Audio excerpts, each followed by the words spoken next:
Well, good afternoon, everyone. April Marie here, filling in for Leland. AJ trying to keep me out of trouble. That was a lot of fun.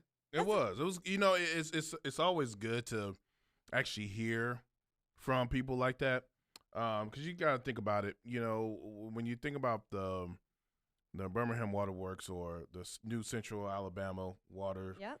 and you see them in the news. Sometimes it almost feels like they're untouchable in a sense. But for him to come, shout out to him. I really appreciate him, That was and cool. also take questions too. Because you can see that there are some changes being done. I'm not on the I guess the system. Right.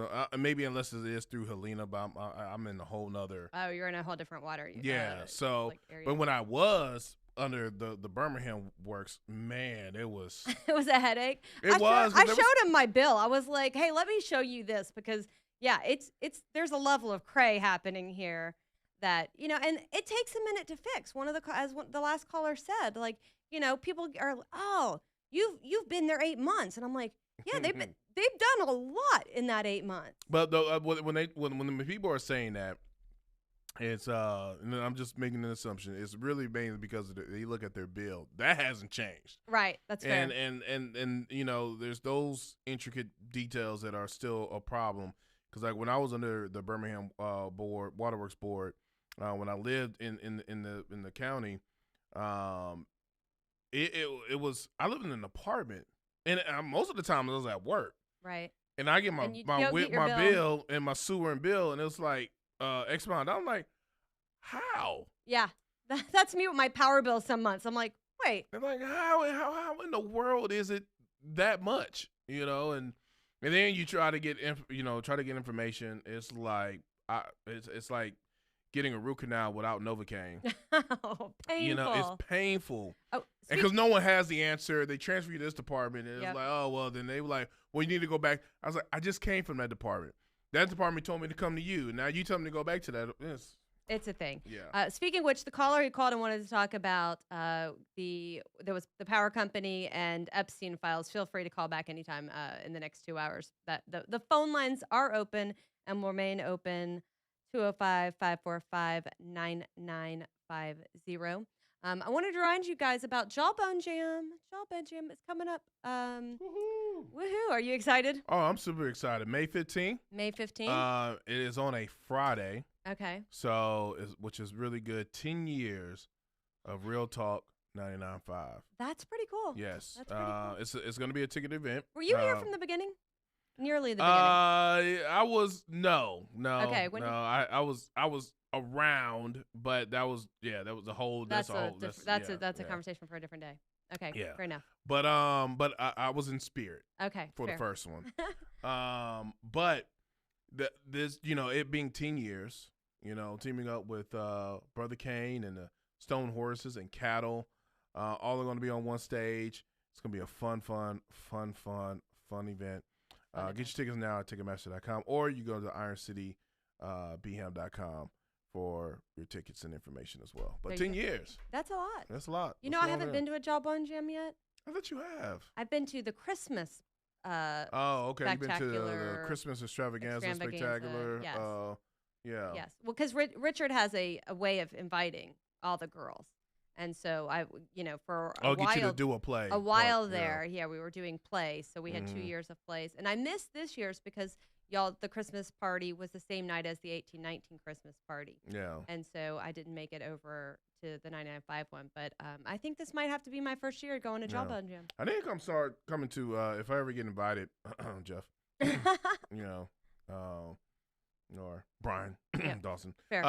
Love to go to one of y'all events because that seems like it's always fun. It is a fun crowd. We had Tucker Carlson, and don't blow up the phone lines.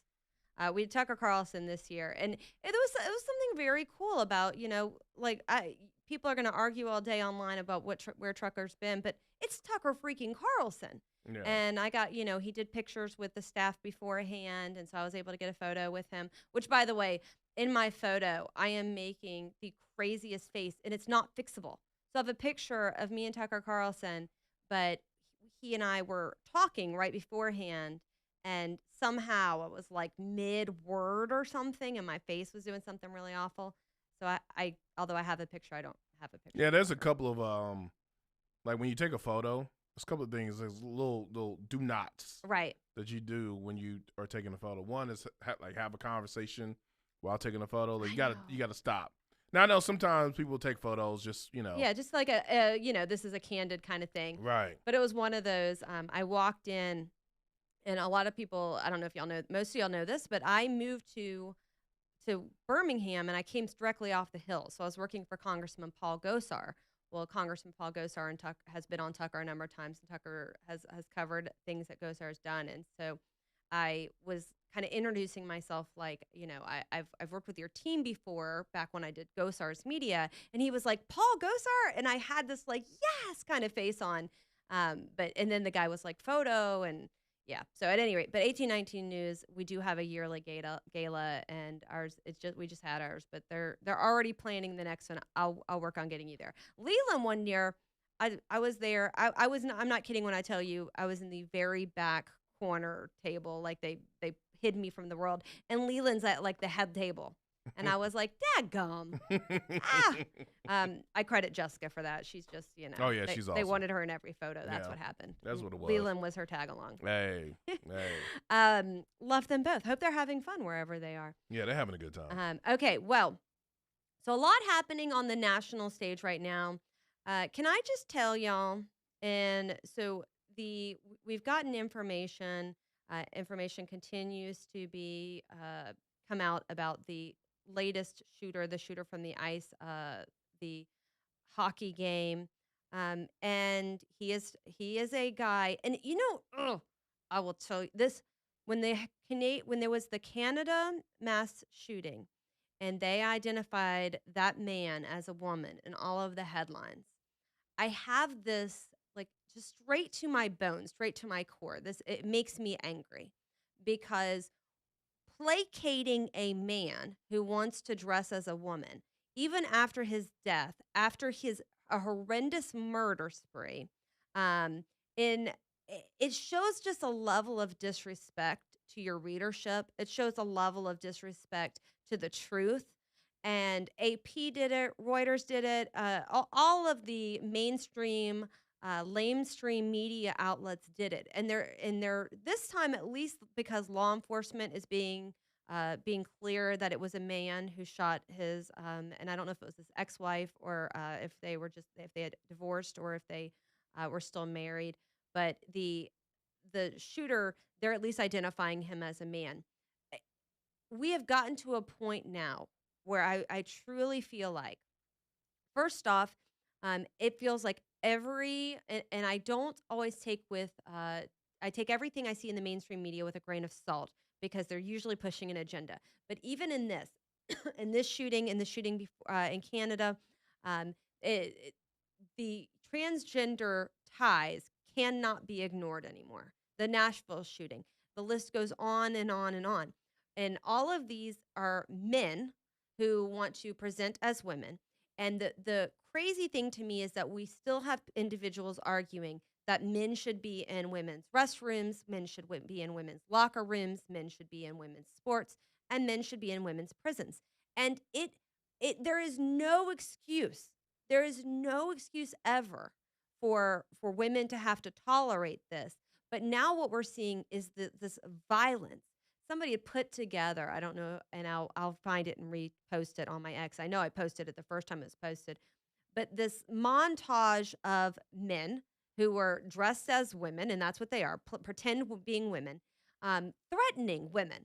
If a woman questions me in the bathroom, oh, she's going to get it. Oh, I'm going to punch her. Oh, I'm going to hurt her. If a woman says I'm not a woman, I'm going to blah, blah, blah, blah. These are angry men. These are seriously deranged, angry men. And we as women, and we as a society, are supposed to just be like, oh, but his feelings. Oh, we're going to allow him in our spaces and our sports around our young girls because of his feelings. No, no. How many times do we have to see these men are mentally ill, violent, A disproportionate number, by the way, disproportionate number of these men are violent. They don't understand boundaries. They don't have respect for those around them. I know a transgender man, a man who identifies and dresses as a woman, who respects women's spaces. Caitlin, Bruce Jenner will talk about men and women's sports and how they don't belong there. There are an overabundance of these men who are pushing their way into our lives, and we are supposed to just accept it. And as more and more of these crimes take place, it is horrific. It is disgusting. But we need, as a society, to come out and say, not politely, not gently, not kindly, but no more. I'm looking at a Libs of TikTok post from February 11th. This is following the shooter responsible for the mass shooting in Canada, and it's NPR, it's the Standard, it's the Gazette, it's AP, it's Reuters, it's People, all identifying this man as a female, lying to us. We have seen his images. We have seen his social media. We have seen they're lying to us. We have got to fix this. We've got to root this out right now. The combination of medications that we're giving individuals who are put in air quotes are transgender, puberty blockers from a young age, then the opposite sex hormones, antidepressant, anti-anxiety medicine. This is a cocktail that is inevitably going to cause trouble. And what I'm frightened about is I'm frightened about the uptick in these violent crimes. And I am truly, genuinely hoping that as a nation we can get together and say no more, no more. Trump made this a part of his campaign when he was looking for his second term. And HHS has done a phenomenal job under Robert Kennedy and Dr. now Admiral Brian Christine, right here from the Birmingham area, of looking at and addressing these policies. But this is one of those situations. No more silence, no more kindness, no more politeness. I will be kind to the individual in front of me if they are being kind and they're not demanding. But as a whole on society, no more. Enough is enough. All right, we're going to take a quick break here. When we come back, we'll get into some of the headlines as time has been ticking away the last 2.5 hours, 2 hours and 15 minutes. We've got some updates in the Savannah Guthrie mother's kidnapping, Nancy Guthrie, the man tackled or stopped. I say tackled, stopped at the U.S. Capitol. Those things and more in just a minute. You are listening to Leland Live with April Marie.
Well, good afternoon, everyone. April Marie here, filling in for Leland today through the end of the week. You got me the rest of the week here.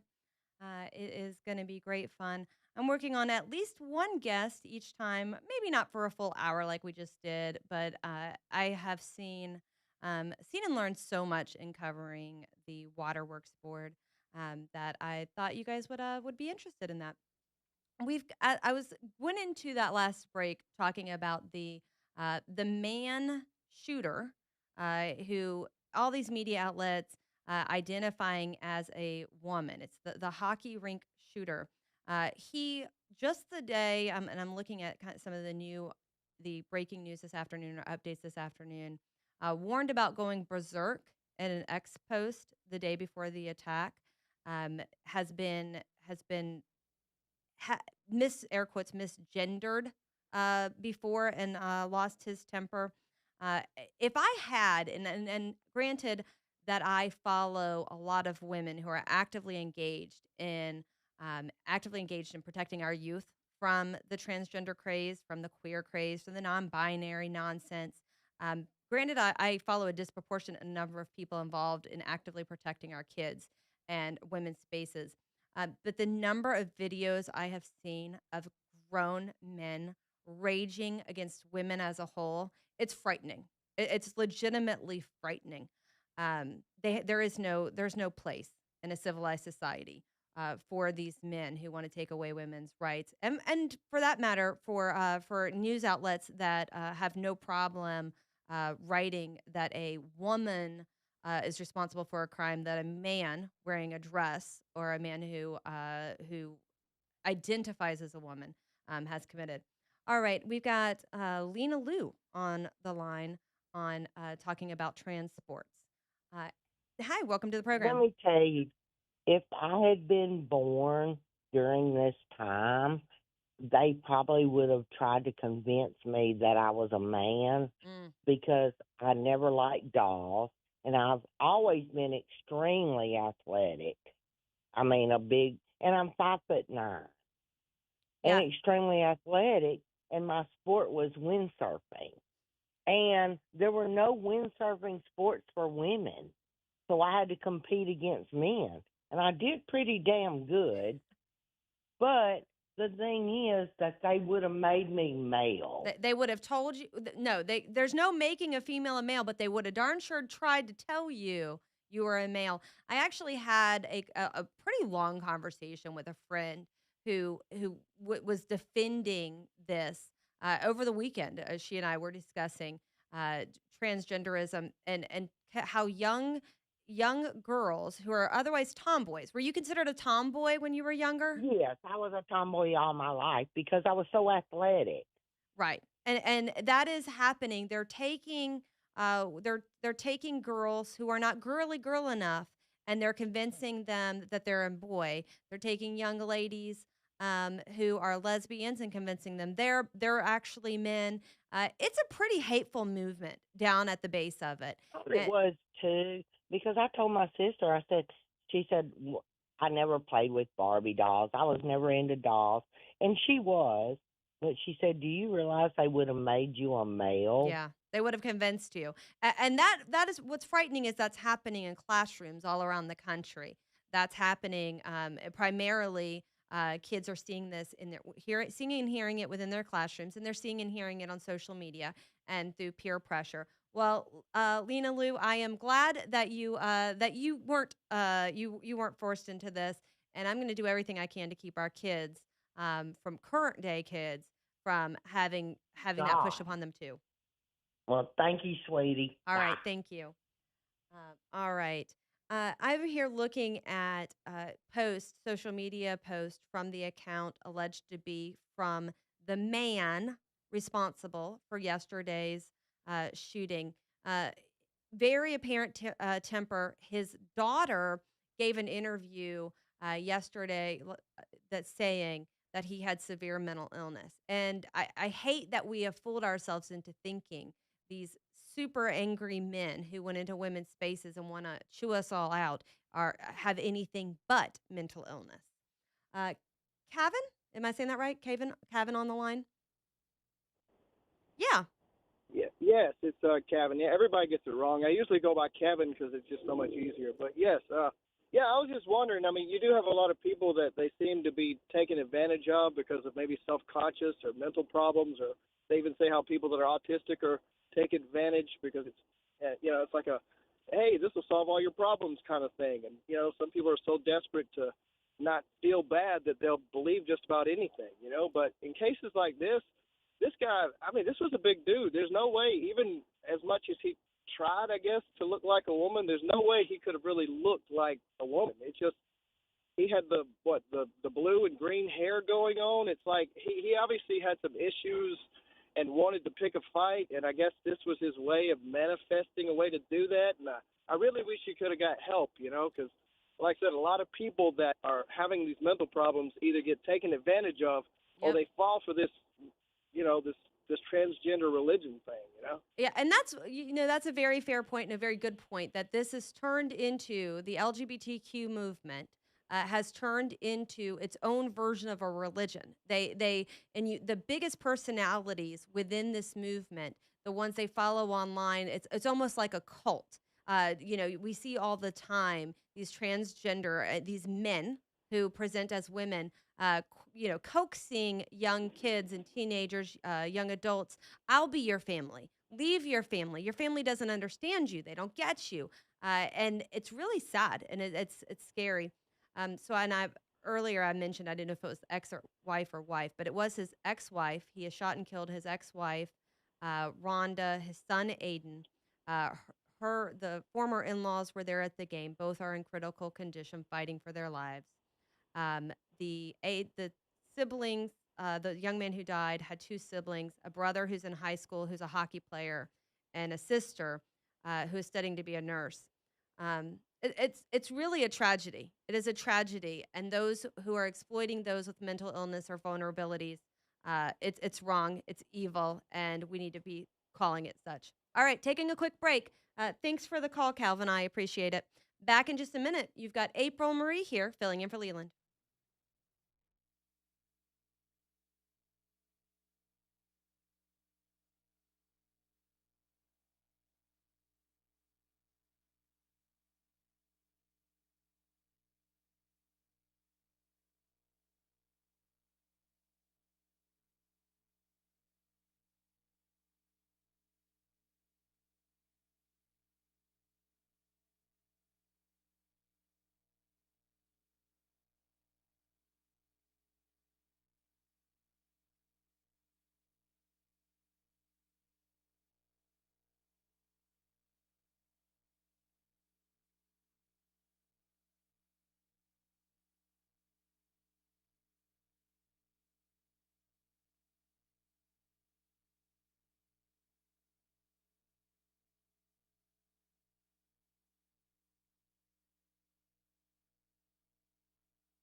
Well, good afternoon, everyone.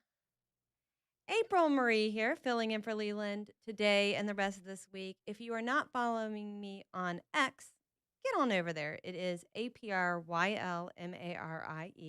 April Marie is where you can find me over there. The phone lines are open. We've been taking calls throughout the day. 205 545. I should memorize this number. 445 It's that easy. 205 545 9950. AJ trying to keep me out of trouble today. I've been so busy talking that I actually haven't eaten any of my chocolate, which is a problem I'm going to rectify here in this next break. Um, all right, I started the show, and then I got a text like, "Hey, you didn't revisit that." I started the show talking about and it's a story I covered for 1819 News. There was a report over the weekend that President Donald Trump was pretty upset with U.S. Senator Katie Britt, and the reason was that she had posted on X a message about the now deleted video. Now, well, it wasn't even about the video. Let me go back. So President Trump, or one of his staffers, more accurately, according to their office, had posted a video about election integrity. At the end of the video that they intended to post was it auto played into basically an ad. And anybody who's watched, some of y'all are watching the YouTube live now. I should pull that back up so I can see if there's any additional comments. But it auto played into another video, and when that happened, there was a split moment of a jungle themed video where somebody had superimposed faces on all of the animals. Every animal in the jungle video had a faces superimposed. The still shot is of Michelle Obama and Barack Obama on monkeys. And the left wing media, the mainstream media, freak out. And they're like, Trump posted this. Trump is showing he's racist. Trump showing his heart. No, Trump posted a video about election integrity, and it rolled into this, and it was a split second before the video cut off. If you were to actually go back to the real video, you would see this. Now, what the media ran with is the screenshot of that split moment out there. So what ends up happening is the mainstream media takes it, and just like they distorted the whole thing with good people on both sides, they distorted what this was and said Trump posted this video. Let me be clear. Trump did not post that video. We would be having a completely different conversation about this today, because we all know I have no problem calling out what I think are crazy Truth Social posts or posts from Trump, because there are a time and a place where people can and should say I disagree with what he did. In this instance, what happened was Katie Britt took to X after the video had been deleted and say, oh, it should have never been posted in the first place. Now, this caused people who in Trump's orbit to kind of take a step back, because when you are in the middle of a dogfight, when you are in the middle of being lied about, when you're in the middle of being attacked for something you didn't do, what the last thing you need is your friends piling on and adding fuel to the fire. And that's exactly what happened. Katie Britt posted that and this is what she wrote. She wrote, "This content was rightfully removed, should have never been posted to begin with, and is not who we are as a nation." So what happened, of course, was all of these liberal outlets, including AL.com, go on and use her tweet as its own story, saying, aha, and even Trump's bestie, Katie Britt, went on to condemn this tweet or criticize this tweet or whatever. And it's kept the news cycle going, because that's what they love when they're the fake news and these actual fake news is they love it when they're out there spinning a lie and telling a story, i.e. Trump posted this video. He did not post that video. He posted another video that autoplayed for half a second. Barely a blip, but of course everybody went wild over this. So what ends up happening is Trump and we now have, and I interviewed Laura Loomer yesterday to get the full story because Laura Loomer was in the CNN story as the person as who was there and gave Trump the tweets or the X's, I guess. Laura Loomer says she sees this. She's at Mar-a-Lago. She prints it out. She hands it to Trump. Trump then gets incredibly angry. Now, the CNN report says what Trump Trump allegedly said, which was that he was pretty mad at Senator Tim Scott, saying Tim Scott could have called him. But this is a quote from CNN. Trump had even stronger words for Alabama Senator Katie Britt, one of the sources recalled, using expletives to denounce her and declaring she was dead to him. There has been no independent confirmation that Trump had that very specific response, that those are his words or that was it.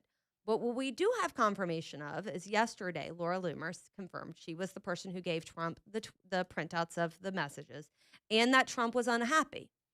So Katie Britt's office says this is classic fake news by CNN. Any narrative suggests that Britt has a 100% voting record with Trump and that she spoke to him earlier in the week before. Now, this would have been before the printouts were given to him, and that they were just fine. I believe that I'm going to read the direct quote from Katie Britt's office. Any narrative suggesting otherwise is not only misleading, it is flat out false. So that was the response from Katie Britt's office before Laura Loomer herself went on X and confirmed that what the CNN story said. It's been really interesting me to watch this play out because from the outside, what I have to say, and what I've been saying is this is relevant to people in Alabama. It's relevant to know if President Trump is in fact angry with Katie Britt about this. It's relevant to know whether or not Katie is apologetic for hopping on the left's lie that President Trump posted this video, when in fact President Trump posted a video about election integrity that rolled into this. And the video wasn't edited. And that happens, by the way, frequently. And it's not just elected officials, it's companies. This has happened. There was an editing error. That was a mistake. The left jumping on it and saying this is indicative of Trump racism or racial divisions, that's where things go awry. The video was deleted. It was said that a staffer misdone it. There are people out there going, oh, the staffer should be fired. The staffer made a mistake, and a big one. It cost Trump days and days of media. But what the CNN story is saying is that in addition to the leftists lying, the right didn't need to pile on. So that's the story I wrote yesterday, interviewed Laura Loomer about it. She's posted on X a number of times. There is no question about her relationship with the president, the amount of time she spent at Mar-a-Lago, all of those things. I'll let you guys know if anything else comes of this, but it's interesting to follow, and you can follow it on 1819 News. All right, we are back. I've talked myself right into a break. So for the person asking what that was all about this, when I started the show, that was the story I was going to get to. I wrote that story. You can find the original report on 1819 News. There's now been, and for those of you who do watch AL.com, there's now been, I want to say, like 4 stories related to this. There was the initial, of course, Katie tweeted this in opposition to the president, and then there was a Laura Loomer post, and now there was an opinion column. So this isn't going away. Post the CNN story. If anything, there are now more questions. So it'll be interesting to see what, if anything, comes out of this. I do know, and I think everybody around, not just the state, but in the nation knows that Katie has been tight with the Trump administration. She is credited with making a lot of deals behind the scenes. Prior to that X post, she did a story and interview, features with the New York Times, in which she talked about her level of influence and the availability of reaching members of Trump's cabinet and that sort of thing. So it will be interesting. Do I think that the Trump and Britt will be able to move past this? I do. I think that the staff know Katie's heart and they know it wasn't malicious. But at the same time, I think that this is a eye-opening moment when you live in Alabama and you have seen what happened to Jeff Sessions and the relationship he had with Trump, Mo Brooks and the relationship he had with Trump. I think it's, like it or not, Trump has the personality he has, and he values friendships and he values loyalty. And so this is something that I'm going to be watching closely, and I think you guys should watch closely too, because it's going to take a minute to I think recover from this unforced error. Okay, back in a second. You are listening to April Marie on Leland Live.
I'm supposed to be talking, but I don't wanna.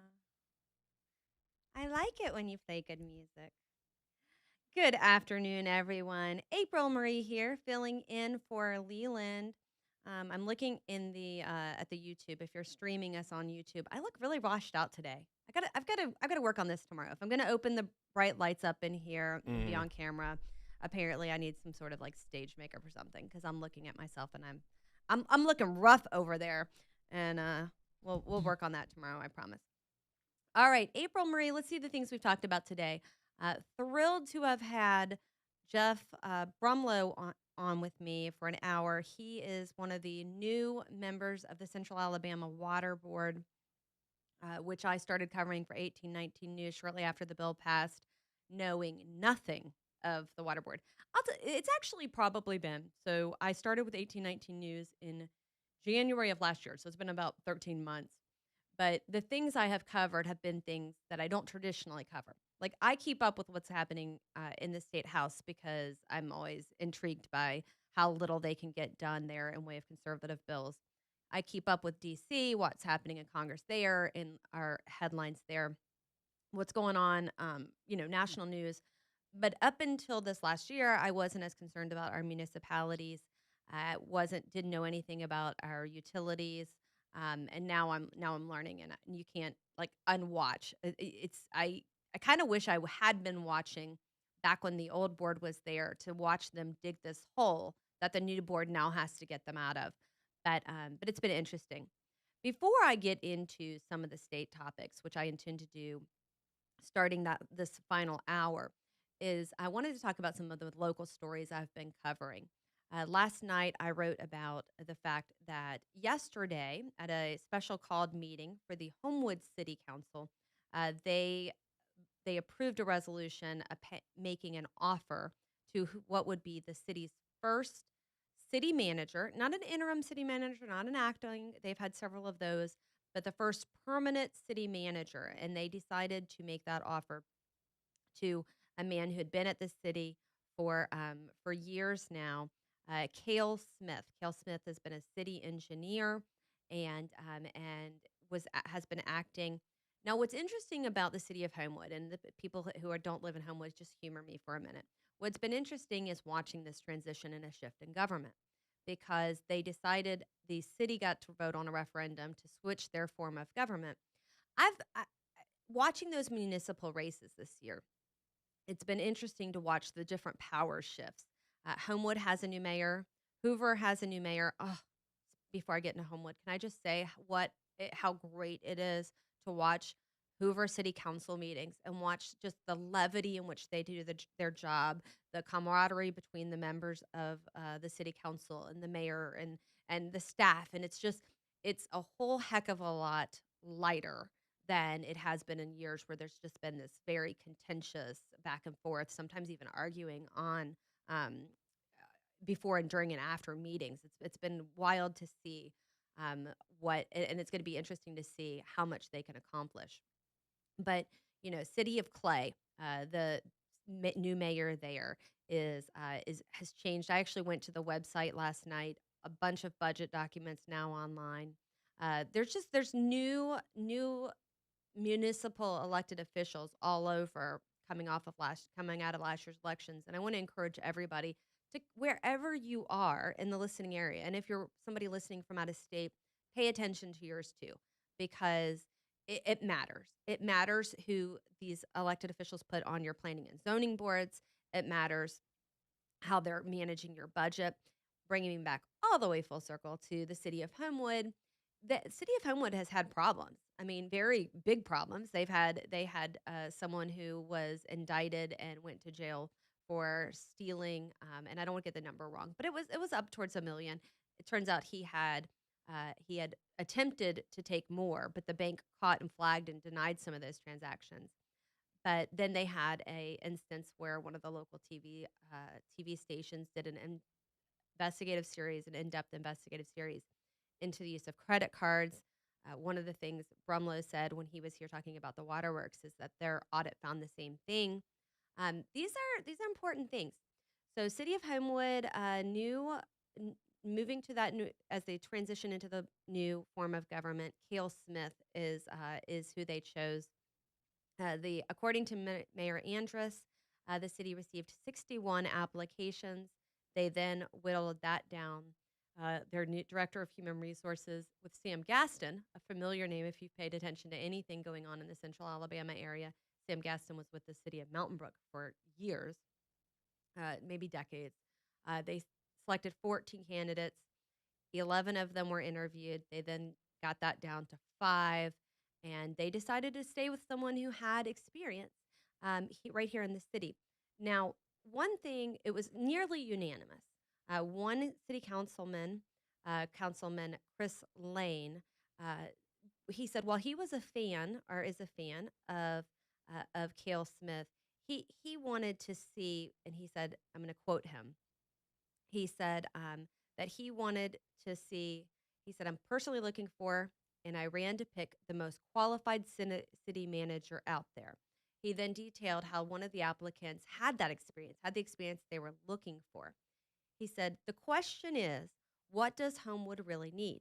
We need a finance backgrounds. We need economic development backgrounds.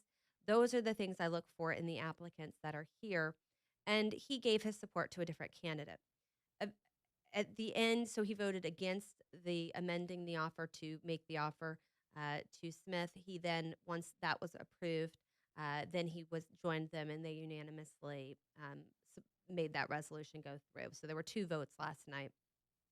It will be one thing. Oh, and another thing that was introduced, if you're in this listening area and know Sam Gaston, is that he has agreed to stay on another year. So his experience is going to be there to help the city of Homewood as they transition to this new form of government. So that's one of the things that is happening locally. Other things going on in the state, we're going to talk about in the next hour. There was the ballot challenges with the ALGOP. I covered this for 1819 News. When you go to run for office, you can qualify under the Democrat as a Democrat, qualify as a Republican. They both have their own bylaws. They both have their own rules. And on the Republican side, there were challenges to some of the candidates. 2 of those challenges were heard over the weekend, and both of those candidates denied ballot access. There was a House race and a Senate race. Dean Odle also wanted to challenge the party's decision not to let him on the ballot as a sore loser, because they have, if you run for office in a Republican primary, don't get it, and then run as write-in, which is what Odle did, you can't get on the ballot again the next time. You're a sore loser. That's what happened with Odle. He's quite angry about it if you follow him on social media. But those are the rules, and they have them for a reason.